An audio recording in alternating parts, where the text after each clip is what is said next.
ऋषि अर्जुन, जब जब धर्म की हानि और अधर्म की वृद्धि होती है, तब तब मैं अपने आप को साकार रूप से प्रकट करता हूँ।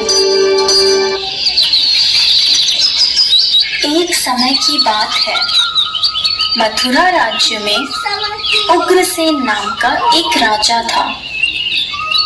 उसने अपने वासुदेव नाम के युवक से तय किया।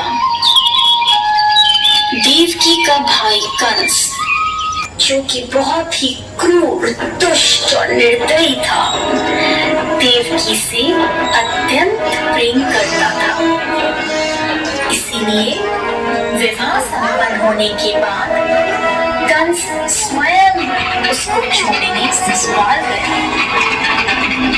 जब वह रथ में जा रहे थे, तब बीच रास्ते में उनको आकाशवाणी सुनाई दी। हे दुष्ट कंस, तूने इस धरती पर बहुत पाप किए हैं, इसलिए इस धरती पर से तेरे पाप नष्ट करने के लिए देवकी का 8वां पुत्र जन्म लेगा और वही तेरा विनाश करेगा। यह सुनकर कंस अत्यधिक भयभीत व क्रोधित हो गया। बीच रवि और वासुदेव जी को बंदी गृह में डालकर बंदी बना दिया। समय बीतता गया। कुछ समय बाद देवकी की पहली संतान हुई। जैसे ही कंस को इसकी सूचना मिली, कंस ने देवकी की संतान को मार दिया। यह उसके अत्याचार की शुरुआत थी। इस प्रकार कंस ने देवकी के 7 पुत्रों को उनके जन्म के तत्काल बाद ही हत्या कर दी।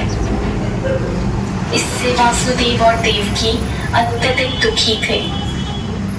पर अंततः इस अंधकार के छटने का समय आ गया, जब भगवान ने धरती पर मानव रूप धारण करते हुए जन्म लिया। उस दिन घनघोर अंधेरा था और तेज वर्षा हो रही थी। ऐसे लगता कि भगवान ने धरती पर देवकी की 8वीं संतान बनकर बालक रूप में जन्म लिया। जन्म लेते ही वहां एक दिव्य प्रकाश प्रकट हुआ और उस प्रकाश में से श्री विष्णु भगवान ने अपने पूर्ण अवतार में दर्शन दिए और वासुदेव से कहा, हे वासुदेव, अवतार में जन्म लिया है, अतः मैं आपसे विनती करता हूँ कि आपके दोस्त नंद के घर ले चले, जहाँ उनकी पत्नी यशोदा ने बालिका को जन्म लिया है। उस बालिका को यहाँ ले आकर मुझे यशोदा के बगल में सुला दे। और एक चमत्कार हुआ। वासुदेव और देवकी पीढ़ी मुक्त हो गए। कारागार के द्वार अपने आप खुल गए। जेल प्रहरी गहरी निद्रा में सो गए और ऐसे समय वासुदेव उस बालक को लेकर नंद के घर चल पड़े। तेज वर्षा के कारण यमुना नदी का बहाव बहुत तेज था, पर यमुना नदी ने वासुदेव और उनके पुत्र के लिए रास्ता बना दिया और शेषनाग ने प्रकट होकर कृष्ण भगवान को अपने फन फैलाकर तेज बारिश से बचाया।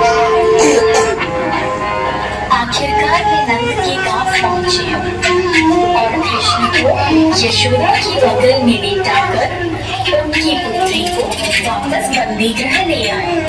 वहां पहुंचते ही बंदी गृह के दरवाजे स्वयं बंद हो गए।